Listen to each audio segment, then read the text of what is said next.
Assalamualaikum warahmatullahi wabarakatuh.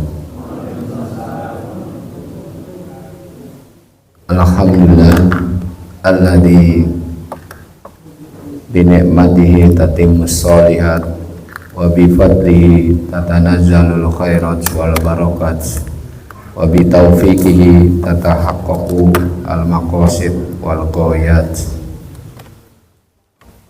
Allahumma salli wa sallim wa barik wa an'im ala nabiyyina al-karim nabiyyina Muhammadin sallallahu alaihi wasallam wa ala alihi wa sahbihi wa man tabi'ahum bi ihsan ila yaumiddin. Jamaah salat subuh yang dimuliakan oleh Allah Subhanahu wa taala, senantiasa kita memanjatkan puji syukur kehadirat Allah Subhanahu wa taala yang telah banyak memberikan nikmat dalam kehidupan kita, terutama nikmat di bulan Ramadan ini. Kita bisa qiyam Ramadan dan kita bisa puasa Ramadan, dan di akhir Ramadan ini kita bisa iktikaf dengan kondisi kita masing-masing yang sehat, bisa senantiasa bisa berdiam diri di masjid, berlama-lama di masjid untuk taqarrub kepada Allah Subhanahu wa taala. Dan yang tidak kuat bisa kembali pulang nanti di tengah malam, kembali lagi ke masjid untuk taqarrub kepada Allah Subhanahu wa taala. Dan semoga amal ibadah kita di bulan Ramadan tahun ini diterima oleh Allah Subhanahu wa taala. Amin amin ya rabbal alamin. Selawat serta salam semoga tetap terlimpahkan kepada junjungan kita Nabi besar Muhammad sallallahu alaihi wasallam, keluarganya, sahabatnya dan pengikutnya hingga akhir zaman kelak. Kita akan mencoba mengkaji tentang Allah Maha Pengampun di dalam teks Al-Quran dan juga hadis Nabi. Ada dua kata, yaitu Al-Ghafur atau Al-Ghaffar dan Al-Afu. Dua kata ini memiliki makna yang berbeda, sehingga ketika istri Nabi Shallallahu Alaihi Wasallam, yaitu Aisyah radhiyallahu anha, beliau bertanya kepada Nabi, kalau bertemu malam Lailatul Qadar, apa yang harus aku lakukan atau aku ucapkan? Maka baginda Sallallahu Alaihi Wasallam mengajarkan, Allahumma innaka afuun uhibbul afwa fa'fu anni. Ada tambahan dari hadis yang lain riwayatnya, Allahumma innaka afuun karim uhibbul afwa fa'fu anni. Ada yang karimnya itu di belakang juga. Jadi hanya perbedaan di lafadz ada karimnya. Kedua itu tidak usah diperdebatkan karena memang ada lafadz hadisnya. Baik, kita ingin melihat tentang pengampunan Allah dalam tradisi bahasa Arab, ya, lughah, ya, berasal dari kata ghafara, ya, pengampunan, ya, yaitu menutupi atau melindungi, ya. Maka dari dua kata berkaitan dengan pengampunan itu Al-Ghafur dan Al-Ghaffar, ya. Sama-sama Maha Pengampun, ya. Tetapi makna kandungan lughahnya yang berbeda. Ini satu kitab Asmaul Husna yang biasa saya kaji di Masjid Fatimah, ya, kajian rutin bulanan. Tadi ada kata Al-Ghafur, ada Al-Ghaffar, dan kata Ghafirud Danbi, ya, itu yang ada dalam bahasa Al-Quran, ya. Maknanya Al-Ghafur yang Maha Pengampun, yang selalu mengampuni dosa hambanya tanpa batas. Sedangkan Al-Ghaffar ya, yang Maha Pengampun dalam jumlah yang banyak, tidak peduli berapa kali seorang hamba berbuat dosa dan bertaubat. Tadi imam di rakaat pertama membaca tentang taubatan nasuha, surat At-Tahrim ya. Maka ini menjadi penting bagi kita untuk mengetahui makna dulu ya. Pengampunan Allah dalam Islam berarti bahwa Allah menutupi dosa hambanya, tidak menghukumnya, serta memberikan kesempatan untuk memperbaiki diri dan kembali kepadanya. Sehingga semua kata Al-Ghafur dan Al-Ghaffar itu masih ada bekasnya. Nanti akan terbuka lagi dosa itu ketika orang kembali ke situ lagi dosanya.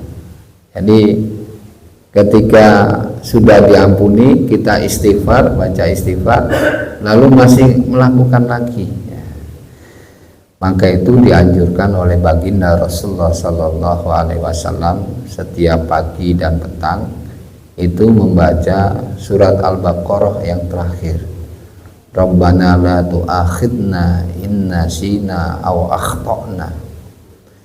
Di dalam kitab-kitab tafsir dikatakan yang klasik, terutama yang beriwayat ya, itu ayat itu menjadi kekhususan ya, kekhususan dari umatnya Rasulullah Sallallahu Alaihi Wasallam, karena memang baginda meminta kepada Allah agar umatnya itu diperlakukan berbeda dengan umat nabi-nabi sebelumnya. Kalau Bapak Ibu baca terjemahannya ya, dan juga mungkin baca kitab-kitab tafsir yang sudah terjemahan, itu betapa indahnya makna Rabbana la tu'akhidna inna sina aw akhtana ya. Ya Tuhan kami ya, jangan Engkau ya catat atau jatuhkan dosa itu ketika kami lupa atau ketika kami salah ya. Lalu para mufasir memberikan penjelasan, kadang kita lupa, kadang kita salah. Ini khilaf-khilaf atau salah-salah yang ringan-ringan dijelaskan oleh para ulama ya. Jadi dosa-dosa yang sifatnya ringan ya.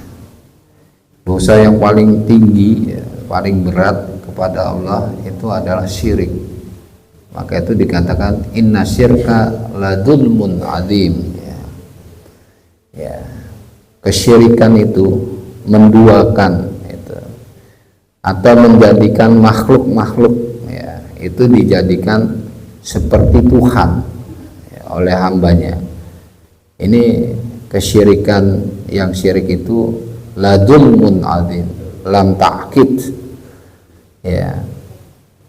Adzim itu pakai sifat yang dimiliki oleh Allah ya, besar, yang sangat besar. Maka makna Al-Ghafur ya, dan Al-Afu ini agak berbeda ya, Bapak Ibu.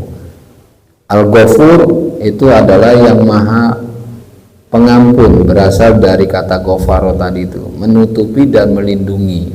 Yang kadang tutup itu bisa terbuka lagi ya, dan perlindungan dari Allah itu bisa terlepas ya, karena kita melakukan tadi dosa-dosa itu.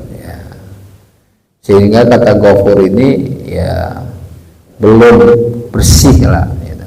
Belum bersih sampai bersih-bersihnya. Nanti kita lihat dengan kata Al-Afu ya. Pengampunan Allah sebagai Al-Ghafur berarti Allah menutupi dosa hambanya dan tidak membiarkannya terbuka, tetapi dosa itu tetap tercatat ya, tercatat dalam kitab catatan amal ya. Ya.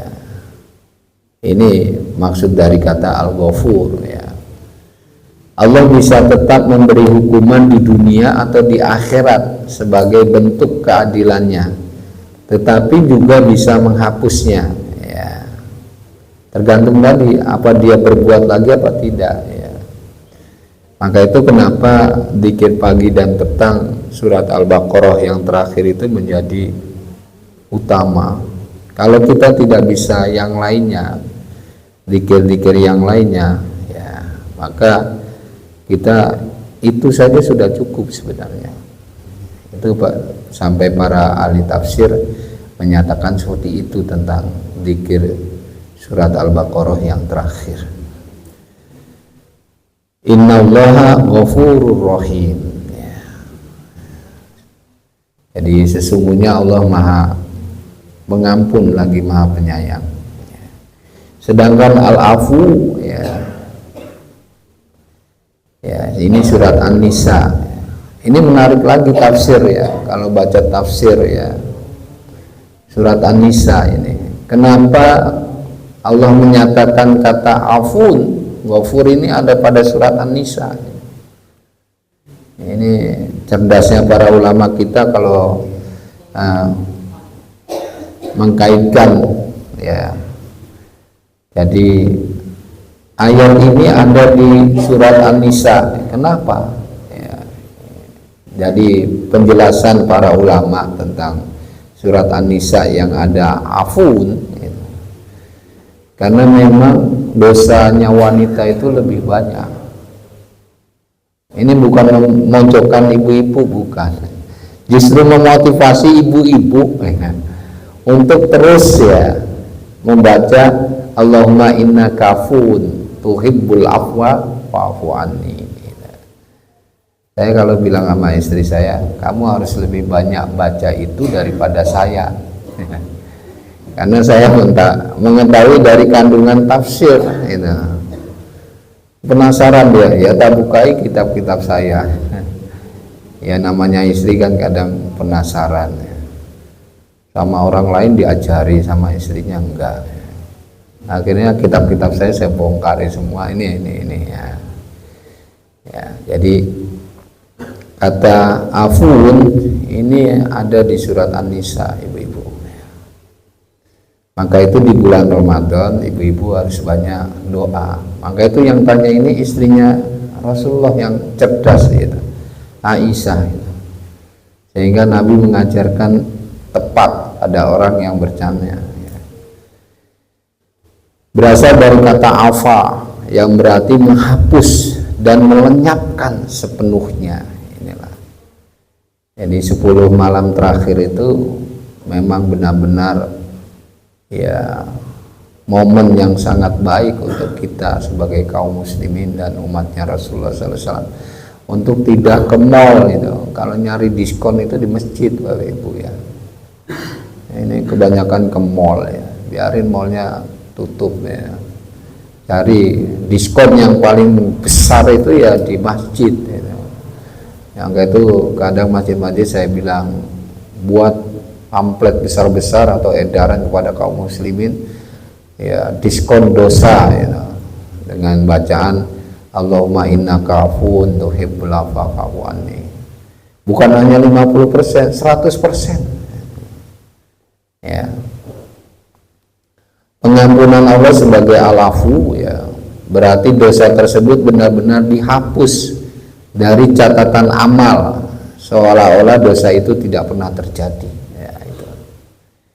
Ini, maka itu Nabi SAW taharraw lailatal qadri, disuruh mencari kita, nggak tahu kapan terjadinya, apa 21, apa 22, apa 23, karena ikhtilaf indal para ulama ketika, ya, memahami hadis-hadis yang Nabi SAW, ya, memerintahkan taharro, ya. Taharro itu berarti mencari, ya. Mencari yang kita tidak pasti apa di tanggal ganjil atau tanggal genap, gitu. Ya, kenapa ada penyebutan ganjil dan genap? Karena memang masing-masing belahan bumi itu berbeda, Bapak Ibu. Inilah logika, ya, logisnya ajaran Islam. Bisa jadi di sini 21 di tempat lain masih tanggal 20 gitu loh. Itu yang dimaksud dengan ganjil dan genap gitu. Ya sama seperti patrolinya polisi di Jakarta itu pakai plat mobil ganjil genap gitu. Mungkin ngambil dari ini hadis-hadis riwayat tentang ganjil dan genap di malam Lailatul Qadar ya. Jadi Allah kasihkan ilmu kepada polisi di Jakarta. Untung di Malang belum ada ganjil dan genap. Kalau ada ganjil dan genap susah kan itu. Gonta-ganti plat ya. Itu. Saking pintarnya manusia akhirnya gonta-ganti plat ya. Sekarang malah platnya diperpanjang sendiri karena sudah habis, mau diambil oleh polisi jadi disita milik negara ya. Allah tidak hanya menutupi dosa tetapi menghilangkannya tanpa meninggalkan jejak sedikit pun ya. Dan ini kalau saya baca tafsirnya para ulama tentang surat An-Nisa ayat 43, Masya Allah ya. Jadi benar ya. Di Nabi sallallahu alaihi wasallam mengajarkan Allahumma innaka afuwun tuhibbul afwa fa'fu anni. Itu tepat ya. Sesungguhnya Allah Maha Pemaaf lagi Maha Pengampun ya.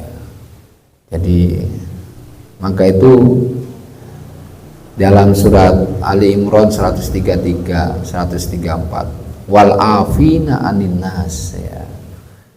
Itu menjadi pemaaf itu menjadi pemaaf ya, itu tinggi derajatnya daripada orang yang minta maaf ya. Jadi sebelum orang minta maaf kepada kita sudah memaafkan, itu derajatnya tinggi ya. Lalu bagaimana kita harus memproses ya. Jadi dijelaskan di dalam penjelasan ini bahwa Allah Maha Pengampun dalam Al-Quran seringkali menegaskan bahwa Allah itu selalu siap mengampuni dosa hamba-hambanya asalkan mereka mau tobat ya. Berikut beberapa ayat yang membahas tentang Allah Maha Pengampun yang berkaitan dengan mereka meminta taubat ya. Yang pertama, Allah mengampuni semua dosa ya, sehingga Allah berfirman dalam surat Az-Zumar, Qul ya ibadilladzina asrafu ala anfusihim la taqnatu min rahmatillah innallaha yaghfirud dzunuba jami'a innahu wal ghafurur rahim. Katakanlah hai Muhammad ya, ini maksudnya baginda disuruh mengatakan kepada umatnya, wahai hamba-hambaku yang melampaui batas terhadap diri mereka sendiri ya, kadang tidur kurang gitu. Harusnya malam tidur disuruh melek gitu. Karena harus bekerja gitu. Janganlah kamu berputus asa gitu. Dikasih shift malam ngeluh gitu. Padahal memang harus kerja jatahnya, jangan berputus asa, itu bagian dari rahmat Allah ya. Sesungguhnya Allah mengampuni dosa-dosa semuanya, sesungguhnya dialah yang Maha Pengampun Maha Penyayang. Ayat ini ya, ini ringkasan dari tafsir yang saya ambil. Ayat ini menunjukkan bahwa tidak ada dosa yang tidak dapat diampuni oleh Allah selama seseorang itu mau bertaubat dengan sungguh-sungguh ya. Kesungguhan itu yang paling mentok itu taubatan nasuha ya. Jadi level kesungguh-sungguhan itu seperti seseorang ingin mengerjakan perbuatan, masing-masing derajatnya beda-beda sungguh-sungguh itu. Lalu di dalam kata Ghafur itu Allah juga lebih pengampun daripada murkanya. Ini yang harus kita pahami ya. Ampunannya Allah itu lebih dulu daripada murkanya ya. Dalam Quran surat Al-An'am Allah berfirman, Inna rabbakum wasi'ul maghfirah. Sesungguhnya Tuhanmu maha luas ampunannya ya. Makna dari ayat ini adalah bahwa ampunan Allah tidak terbatas dan lebih besar daripada murkanya. Ini kalau saya tulis di sini ini makna-makna begini, ini sudah menyimpulkan dari kitab tafsir ya. Ampunan Allah dalam hadis Nabi SAW tadi dalam ayat Al-Quran. Yang pertama, Allah lebih bahagia dengan taubat seorang hamba. Bayangkan, yang ngelakuin dosa sopo sing bangga bahagia Allah gitu. Ya. Hadisnya dari Abi Hamzah Anas bin Malik Al-Ansari khadimi Rasulillah sallallahu alaihi wasallam. Ya.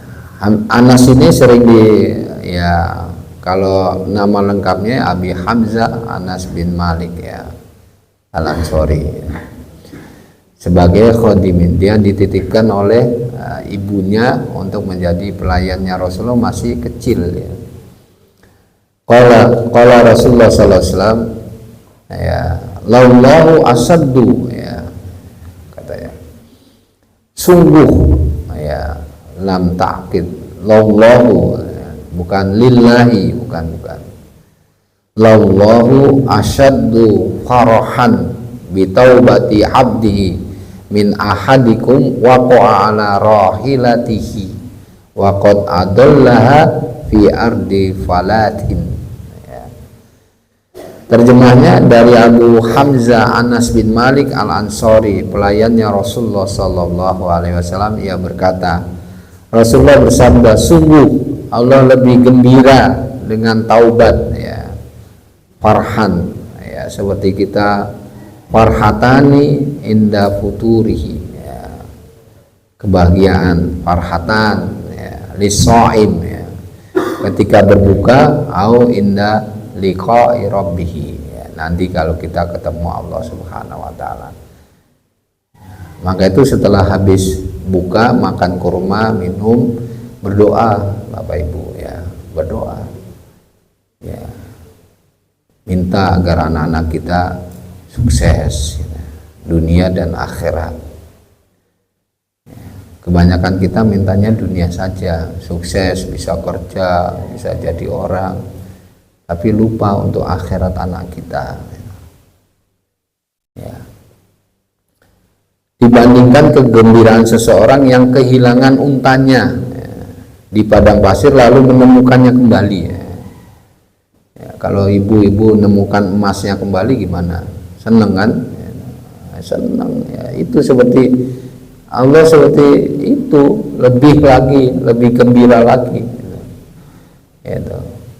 Ya. Baru-baru ini saya menemukan uang saya berserakan gitu. Oh, ada di sini saya kumpulkan, kok ternyata banyak gitu. Gitu. Ya. Kadang ada di kitab ini masih ada uang saya nyempilkan uang di beberapa kitab saya itu ya, akhirnya ketemu. Hadis riwayat Muslim nomor 2747 ya. Yang kedua, Allah mengampuni dosa selama hambanya tidak musyrik. Nah, ini penting ya. Ini juga dari Anas radhiyallahu anhu ya. Qala Rasulullah sallallahu alaihi wasallam, qala Allah tabaraka wa ta'ala, ya ibnu adama innaka ma da'autani wa rajautani ghafartu laka ala ma kana minka wala ubali ya ibnu adama lau balagot dunubuka ananas samai summa astaghfartani ghafartu laka ya ibnu adam innaka lau ataitani bi qurabi ardi khotoya summa lakini la tusyriku bi syai'an la utaituka bi qurabiha maghfirah. Terjemahnya dari Anas radhiyallahu anhu sama seperti tadi Abi Hamzah. Rasulullah SAW bersabda, Allah tabaraka wa ta'ala berfirman ya. Sehingga ini ada yang menyebutkan hadis qudsi ya. Wahai anak Adam, selama engkau berdoa dan berharap kepadaku, aku akan mengampunimu atas segala dosa yang telah engkau lakukan, dan aku tidak peduli. Wahai anak Adam, seandainya dosa-dosamu mencapai langit, seluas langit, lalu engkau memohon ampun kepadaku, aku akan mengampunimu. Wahai anak Adam, seandainya engkau datang kepadaku dengan dosa sepenuh bumi, bayangkan bumi luasnya dari ujung ke ujung ya, kita aja belum keliling semuanya ya. Lalu engkau menemuiku tanpa menyekutukanku dengan sesuatu apapun, niscaya aku akan datang kepadamu dengan ampunan sepenuh bumi pula. Bayangkan. Sehingga bulan Ramadan ini memang latihan, istilahnya at-tiryaq ya. Para ulama menulis, ada kitab baru itu dari seorang ulama ya, yang baru mensohikan hadis, yang beberapa hadis yang didoifkan oleh Albani rahimahullah ta'ala rahmatan wasi'atan, baru beberapa hari yang lalu, yaitu Syekh Abu Ishaq Al-Huwaini. Beliau ada di Syria, dan sekarang karena Syria dalam kondisi kacau, beliau ada di Mesir, dan beliau baru beberapa hari yang lalu meninggal. Allahumma yarham, semoga Allah merahmati beliau. Dan beliau menulis kitab yang nama judulnya adalah At-Tiryaq, mensohikan hadis itu yang didoifkan oleh ulama Albani rahimahullah ta'ala rahmatan wasi'atan. Jadi wajar, ada yang mendoifkan, ada yang mensohikan. Itu suatu hal yang wajar di ilmunya para ulama ya. Tapi nggak wajar kalau di kalangan orang awam. Ya, termasuk ini yang dilakukan oleh Imam At-Tirmidzi. Dinyatakan hadis ini hasan sahih. Jamaah yang dimuliakan oleh Allah Subhanahu wa taala. Lalu yang ketiga, barang siapa yang memohon ampunan, Allah akan mengampuninya. Ini berdasarkan riwayat Abu Dawud ya. Dan sudah saya cek nomornya 1517, dan hadis ini sahih ya. Ini juga dari Abdullah bin Abbas ya. Ini temannya dari Anas bin Malik juga. Ini sama-sama masa muda ini. Riwayat hadis yang masa kecil bermain dan bersama Rasulullah, lalu menjadi para perawi hadis ya. Innahu laisa ahadun min ummati yaqulu bil laili hina yusbih wa hina yumsi astaghfirullahalladzi la ilaha illa huwal hayyul qayyum wa atubu ilaihi salasa marrat illa ghufirat dunubuhu wa in kanat misla zabadil bahri ya. Jadi kalau baca astaghfirullahaladzim ya, alladzi la ilaha illa huwal hayyul qayyum wa atubu ilaihi 3 kali saja. Hadis ini disarah oleh para ulama hadis, 3 kali itu minim Bapak Ibu ya. Jadi 33, 32 itu 34 ya. Itu semuanya batas minim ya. Ya. Jadi jumlah angka-angka ini batas minim. Sama dengan sholat tarawih 11 kita itu batas minim. Ya. Jangan lalu yang 11 merasa paling benar. Kalau sholat malam itu para ulama itu lebih banyak gitu. Ya, karena kebutuhan kita itu harusnya lebih banyak sujudnya gitu, sholat lail.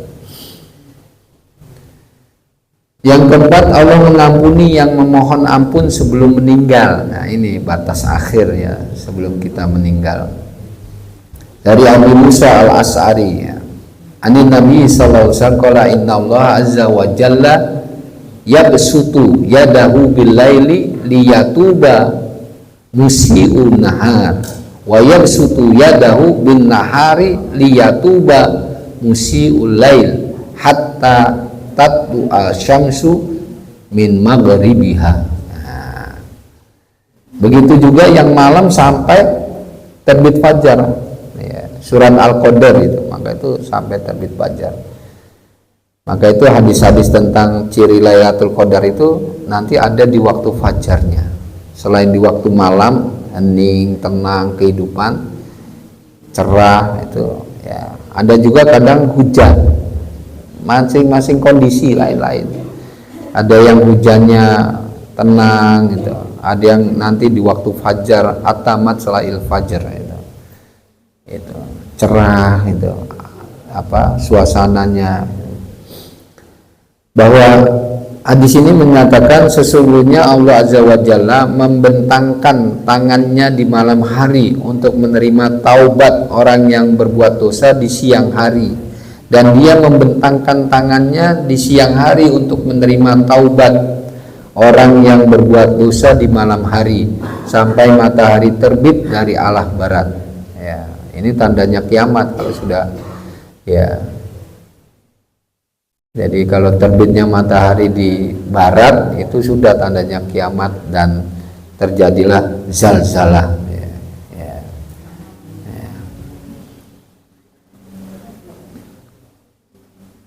Allah mengampuni semua dosa. Ini sama tadi seperti tadi. Ya. Istighfar sebagai jalan pengampunan. Ya. Memperbanyak istighfar. Ya. Wa may ya'mal ya su'an aw yadlim nafsahu thumma yastaghfirillaha yajidillaha ghafurur rahimah. Ya. Ayat ini ya, surat An-Nisa 110 ini ya, yang paling banyak ini ya, berbuat kejahatan pada dirinya dan mendolimi dia. Kejahatan yang dimaksud ini kepada dirinya, Bapak Ibu ya. Maka itu ya'mal su'an aw yadlim nafsahu ya. Ayat ini menunjukkan bahwa istighfar, memohon ampun adalah cara mendapatkan rahmat dan ampunan ya. Ya. Dan juga bersegera, surat Ali Imran 133, wasaru ila magfirah ya, bersegera memenuhi ampunan ya. Maksudnya melakukan istighfar itu, wasaru ila magfiratin min rabbikum wa jannatin adwa ya. Bersegera ke surga itu maksudnya apa? Sering ke masjid ya. Bapak-bapak Bu ya, disuruh ke masjid Bu ya, agar melindungi keluarga ya. Ustadz saya siram air, jangan Bu ya. Disayang bapaknya itu, jangan disiram air ya. Dibanguninnya itu disayang, jangan disiram air Bu ya. Kalau disiram air digarai tengkar ya. Ya, jangan. Orang ibu dinikahi itu dengan bapak juga dengan kobil tuh ya kan, dengan cara yang baik, kok sudah saling menerima kok malah disiram air ya. Yang ketiga, pengampunan Allah lebih besar daripada dosa ya. Wa rahmati wasi'at kulla syai'in, surat Al-A'raf ya. Kalau orang punya kesadaran ini Bapak Ibu, itu dia akan punya tinggi derajatnya, Al-A'raf ya. Itu. Jadi kalau orang sadar dengan dosanya dan dia yakin bahwa rahmat Allah itu ya meliputi segala sesuatu, itu dia ya akan terus berjuang ya, berjuang. Jadi yang dinamakan mujahid, pejuang itu sebagaimana hadis Nabi Shallallahu Alaihi Wasallam, al mujahidu man jahada nafsahu fi taatillah ya. Seorang mujahid ya, ibu-ibu kalau punya suami yang mujahid itu orang yang selalu berjuang ya terhadap dirinya untuk ketaatan kepada Allah Subhanahu wa taala. Ayat ini menegaskan bahwa kasih sayang dan pengampunan Allah meliputi semua makhluk termasuk manusia yang penuh dosa ya. Maka itu kalau ada orang yang melakukan dosa, kasih tahu Allah Maha Rahman dan Rahim. Insyaallah 10 menit lagi suruh ya. 5.40 lah. Lalu dalam hadis Nabi, Allah menyambut taubat seorang hamba ya. Ini sama tadi dengan tadi ya. Allah lebih bahagia dengan taubat seorang hamba, sama ya. Kapan kita memohon maghfirah dan kapan afu? Nah, ini yang paling penting. Jika kita ingin ampunan dengan tetap menerima keadilan Allah, kita meminta al-ghafur, istighfar maksudnya. Jadi Kalau kita beristighfar itu biasa-biasa gitu ya. Ya, biasa. Ya, maka itu Nabi itu ikat kencang-kencang gitu. Maksudnya ya wala tubashiruhunna wa antum akifuna fil masajid ya. Maka itu bapak-bapak disuruh sering ke masjid bu, malam-malam suruh sana, jangan tidur di rumah itu. Maksudnya apa? Suruh memperbanyak baca Allahumma innaka afuwun tuhibbul afwa fa'fu anni. Jika kita ingin dosa benar-benar dihapus tanpa bekas ya, kita meminta al-afu, terutama dalam doa di malam Lailatul Qadar, malam kemuliaan ya. Maka itu 10 malam terakhir dari mulai maghrib sampai sebelum fajar itu memperbanyak Allahumma innaka afun karim tuhibbul afwa fa'fu anni. Yang ada karimnya ada di riwayat Imam Tirmidzi, yang tidak ada karimnya di Abu Dawud gitu ya. Ya. Saya memasukkan yang ada karimnya karena ini dianggap bid'ah. Orang-orang yang tidak paham hadis menganggap yang ada karimnya bid'ah. Jangan dulu ya. Ini ada riwayatnya. Hadis nomor 3513. Bisa dicek hadisnya. Maka itu saya menyebutkan yang ada karimnya. Yang tidak ada karimnya no problem. Biasanya orang yang menyebut ada karimnya ini dianggap bid'ah. Sehingga saya memunculkan Allahumma innaka afuwun karim tuhibbul afwa fa'fu anni. Ya Allah, sesungguhnya Engkau Maha Pemaaf, Engkau menyukai pemaafan, maka maafkanlah aku ya. Ini yang paling tinggi. Demikian sampai sini, jika ada pertanyaan dipersilakan. Kalau tidak ada pertanyaan, alhamdulillah. Ada yang menanya?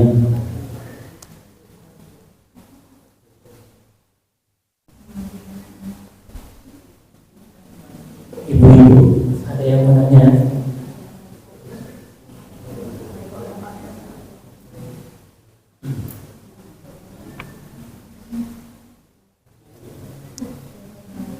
Sekali-kali memuji profesor di sini bu. Profesor itu nggak bisa diuji kalau di perguruan tinggi. Kalau di masjid baru bisa diuji. Ada ibu menanya? Nggak ada, alhamdulillah. Ya.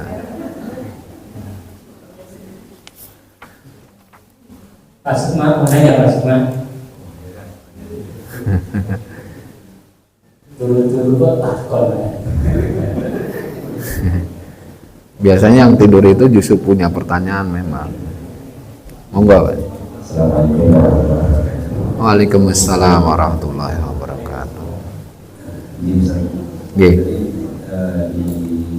mengenai ampunan. Iya. Untuk manusia, untuk wujud ampunan itu apakah secara zahir kita banyak beristighfar? Iya.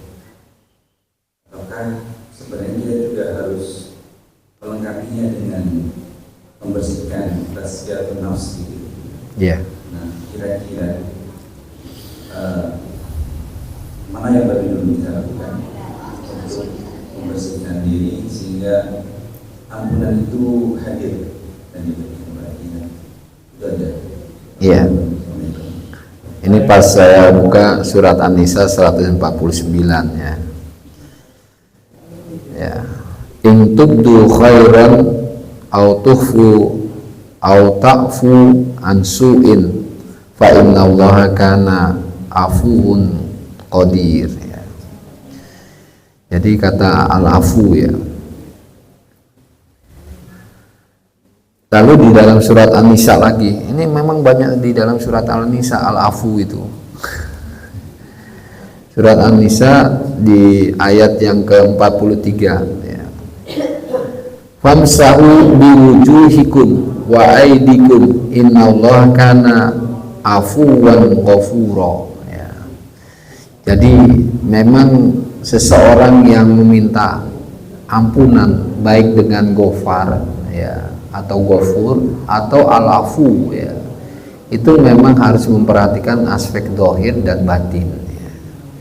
Sehingga inilah bedanya syariat Islam dengan selain syariat Islam. Maksudnya akhir-akhir ini banyak orang menciptakan syariat-syariat ya, dalam pengertian misalnya kalau kamu ingin wirid maka ambil wirid melalui saya gitu ya. Itu yang dilakukan torikot ya. Sebenarnya tidak perlu ya, bahwa ilmu Islam ini tidak mengajarkan seperti itu. Kalaulah kita ingin ya memperbaiki diri kita dengan kata tazkiyatun nafs ya, maka menjalankan syariat itulah bagian dari tazkiyatun nafs. Kita wudu ya, kita membaca Al-Quran ya, kita sholat sunat ya, sholat sunat setelah wudu, sholat sunat antara adzan dengan iqomah ya, maka itu sebenarnya bagian dari kita meminta ampun kepada Allah Subhanahu wa Ta'ala. Jadi ya dohirnya ya batinnya ya. Sama dengan kehidupan kita kan tidak hanya hidup secara batin, atau kita tidak hanya hidup secara dohir, tapi ya dohir dan juga batin.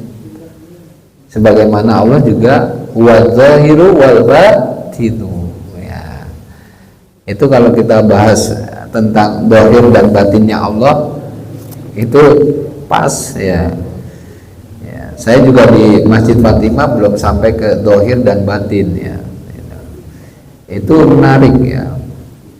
Di dalam kitab ini dan ada 2 kitab lagi yang dibahas oleh ulama, itu ketika Allah membahas tentang dohir dan batin, itu ternyata Allah tidak ingin apa yang ada pada unsur manusia ya tidak diperhatikan Allah gitu. Ya. Sehingga dengan dohir dan batinnya Allah itu, Allah memperhatikan dohir dan batinnya pada manusia gitu.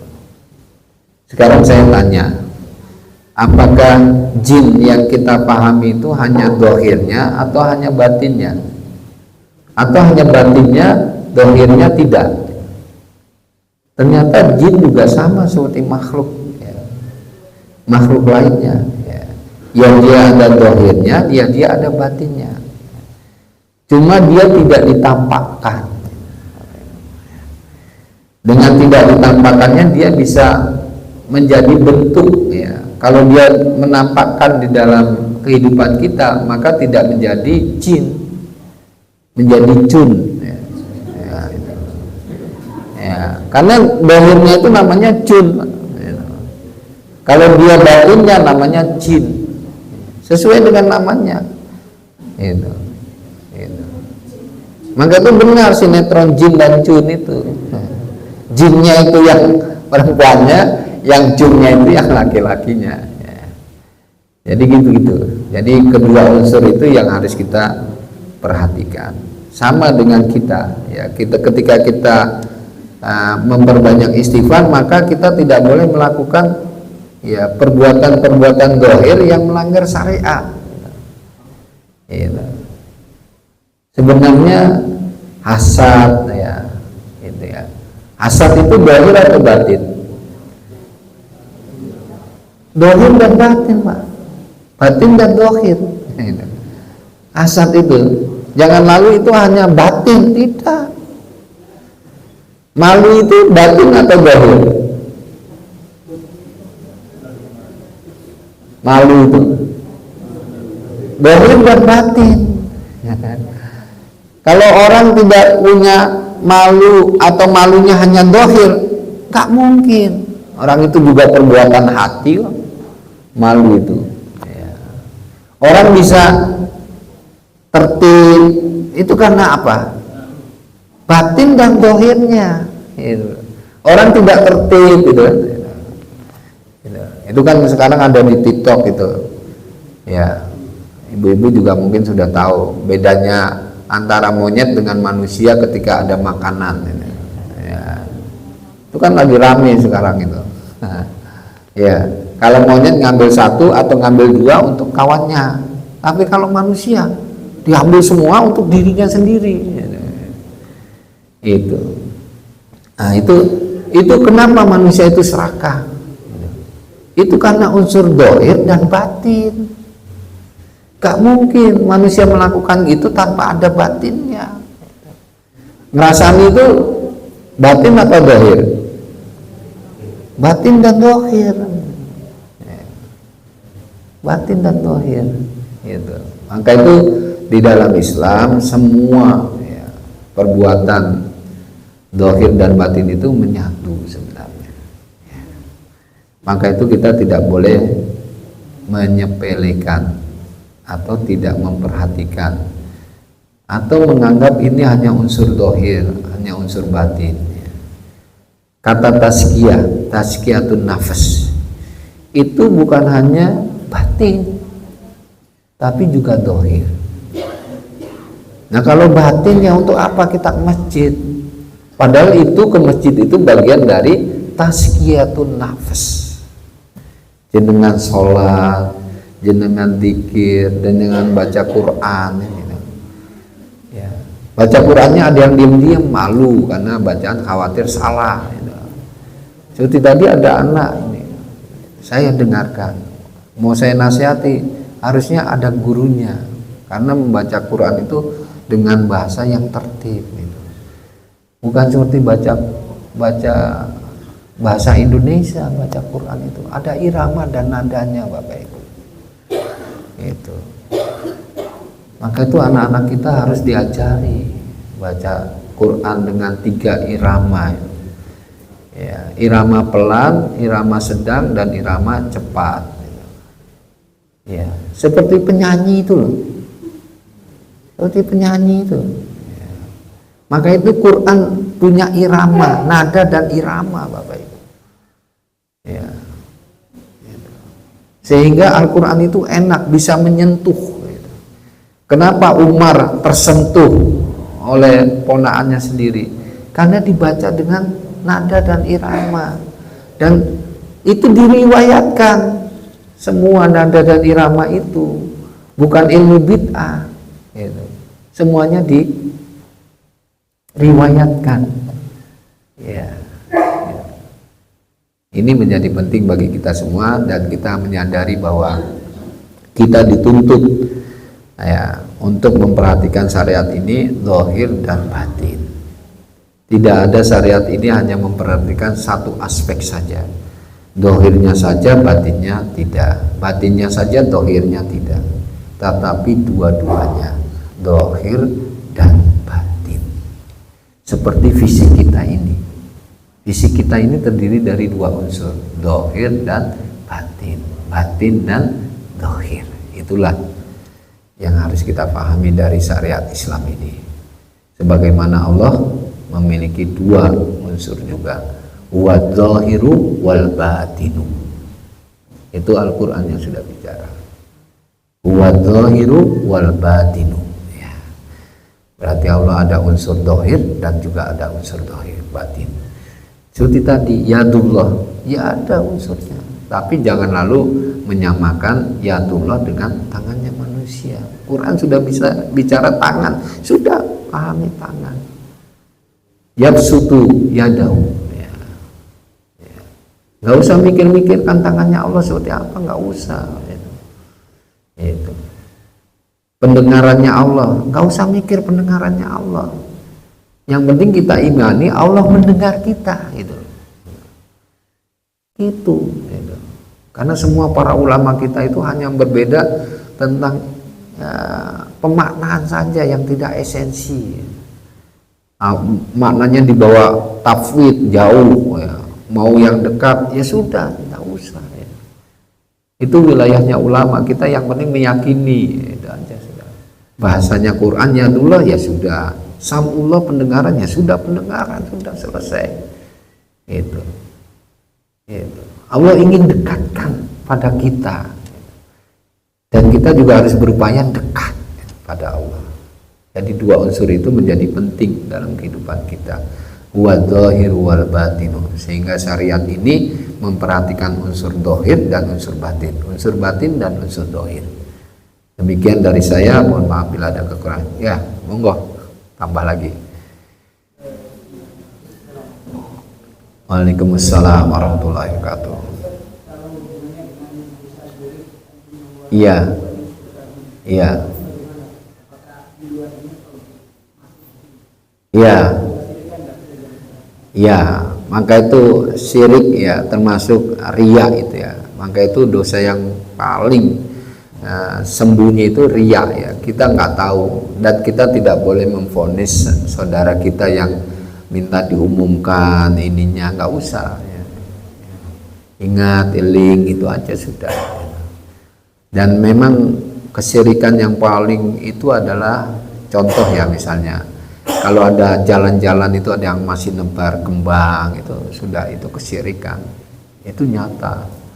Bagaimana menghilangkan kaum muslimin yang masih mengaku itu? Ya belajar ke masjid ya. Keperapatan itu kan masih, bapak-bapak kalau ngelihat itu sapu ya, ibu-ibu juga gitu, sapu, bersihkan ya. Di perumahan saya masih ada yang saya marahi habis-habisan. Kalau perlu kamu keluar dari perumahan ini, saya bilang, saya bayarin, saya bilang itu. Karena dosa kesyirikan itu akan berdampak kepada tetangga. Ngeri banget. Kemusyrikan itu lebih bahaya, zulmun adzim. Itu. Maka itu kalau ada dukun, ada tukang santet di sini, suruh minggat ya. Kita patungan usir dia mereka ya. Karena dosanya ngeri ya. Ya. Nggak berani sama tukang santet. Maka itu kalau bapak ibu belum berani, harus sering ke masjid. Karena sering bapak ibu menguatkan tauhid itu, sholat berjamaah. Kecuali ibu-ibu banyak sholat di rumahnya masing-masing ya. Sebaik-baiknya sholat perempuan itu adalah di rumahnya, tapi tidak dilarang kalau ke masjid ya, bilang gitu ya. Ya. Kalau bapak mau melawan tukang santet itu ke masjid Pak, 5 waktu ya. Bisa jaga 40 hari 40 malam itu bapak bisa tahan dengan santet ya. Jaga sholat berjamaah 40 hari 40 malam rutin, itu berat Pak ya, berat. Apalagi yang masih bekerja, berat.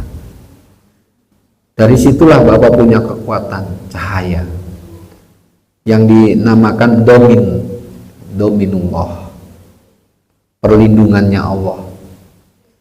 Jadi orang ke masjid itu dalam sebuah riwayat hadis Imam Tirmidzi ya, dia datang dengan wudunya masjid, dominullah, perlindungannya Allah tidak hanya kepada orang yang ke masjid, tetapi juga kepada keluarganya yang di rumah. Maka itu faidahnya orang yang pergi ke masjid sholat 5 waktu itu keutamaannya, dohirnya dan batinnya. Dan itu bisa menghindari syirik, kemusyrikan yang kita lakukan ya, itu. Jadi pelakunya dia harus tobat dan belajar ilmu agama ya. Iya, kalau dia tidak mau tobat nasuha itu, maka itu ya taubat nasuha. Bagaimana dia tahu kalau itu syirik? Ya belajar ilmu agama. Yang bahaya itu orang sudah tahu tapi masih melakukan kesyirikan. Itu yang bahaya, ngeri Pak. Maka itu agama ini nggak boleh jadi main-main atau mainan, nggak boleh. Harus sungguh-sungguh beragama ini. Ya, al-mujahid man jahada nafsahu fi taatillah. Gitu. Dalam pikiran kita nggak boleh menjadikan segala sesuatu itu uang, nggak boleh. Maka itu Imam Syafi'i katakan, kalaulah surat Al-Asr ini turun hanya satu-satunya, wal asri, itu sudah cukup, kata Imam Syafi'i. Imam Syafi'i yang menyatakan itu. Jadi kalau Imam Syafi'i katakan, kalaulah Al-Quran tidak turun yang lainnya, surat-surat yang lain tidak turun, hanya surat Al-Asr saja, sudah cukup sebenarnya. Karena surat Al-Asr itu menghilangkan bentuk-bentuk kerugian dalam kehidupan manusia. Banyak manusia rugi di dalam hal menata waktunya, manajemen waktu. Ya, manajemen waktu. Ya. Kecuali orang yang beriman, beramal soleh, memegang kebenaran, ya, dan berwasiat dengan kebenaran. Dan juga dia sabar dalam hidupnya. Sabar. Punya uang sabar, nggak punya uang lebih sabar lagi gitu. Iya, dulu masa mudanya saya nggak punya uang sama sekali, tapi masih bisa minum air putih, alhamdulillah. Saya kuliah di Malaysia itu sempat tidak megang uang, lalu tahu-tahu ada teman Afrika saya yang sering berjamaah ke masjid bersama saya, ya, sekarang masih komunikasi dengan saya, dia menghafal Quran, memberi uang saya. Dan dia tahu batinnya saya lagi nggak punya uang. Dibeli 15 ringgit Malaysia, bayangkan. Saya mau datangkan dia ke sini sampai belum bisa sama sekali. Dia kepingin ke Indonesia, dianggap Indonesia itu surga. Bayangkan, Indonesia yang kaum musliminnya banyak itu dianggap surga oleh dia. Bayangkan sampai seperti itu. Kepingin dia ingin ke Indonesia, belum keturutan. Saya bilang ya banyak berdoa lagi, walaupun antum hafal Al-Quran, saya bilang gitu. Ya, jadi gitu Pak. Ya. Tapi kita tidak boleh, kalau ada dukun yang mau taubat, ya taubat tidak apa-apa. Ya. Saya pernah dijabri oleh seseorang yang dulu mengaku dukun. Minta diajari tenangnya. Wah, kalau diajari antum harus datang ke Malang, saya bilang. Saya kasih tahu. Tapi dalam WA-nya saya bilang jaga sholat 5 waktu. Hanya itu aja saya berwasiat. Jaga sholat 5 waktu. Kalau antum bisa jaga sholat 5 waktunya terus sampai akhir hayat hidup, insya Allah taubat antum diterima oleh Allah Subhanahu. Ya. Karena sholat itu menjadi tiang agama. Aqamad din. Waman hadama hadamad din. Kalau sholatnya masih belang bentong, ya berarti agamanya belang bentong. Belang gitu. Dan ini menjadi penting Bapak Ibu. Mari sholat 5 waktu kita jaga berjamaah, terutama yang putra, yang lelaki. Jangan sampai tertinggal, ya. Ya. Dan setiap antara adzan dengan iqomah itu ada 2 sholat, 2 rakaat, ya. 2 rakaat sholat sunat, yang itu bagian dari doa. Ya. Syukur setelah sholat sunat itu berdoa lebih lengkap lagi. Tapi dengan sholat 2 rakaat itu sudah cukup. Ya. Tapi ada juga yang nggak mau sholat, ya. Biasanya para imam-imam itu nggak mau sholat. Padahal imam-imam di Masjidil Haram itu mereka sholat dulu biasanya, baru datang sholat sunat antara adzan dengan iqomah. Dan hadisnya sahih, ya, hadisnya sahih. Ya. Walaupun maghrib yang dianggap waktunya singkat, kan ada jedanya gitu, antara adzan maghrib dengan iqomah maghrib. Tapi kebanyakan kita mau buru-buru, jangan. Beri kesempatan kaum muslimin sholat sunat 2 rakaat. Hadisnya sahih, hadisnya sahih. Ya. Sholat 2 rakaat baina adzan wal iqomah. Demikian, dan semoga kita dijauhi oleh Allah dari perbuatan syirik, ya. Dan terus belajar, ya, agar kita terus mengetahui ilmu agama ini sehingga kita bisa menjaga diri kita dan keluarga kita. Kita akhiri dengan doa kafaratul majelis. Subhanakallahumma wa bihamdika asyhadu an la ilaha illa anta astaghfiruka wa atubu ilaik. Assalamualaikum warahmatullahi wabarakatuh.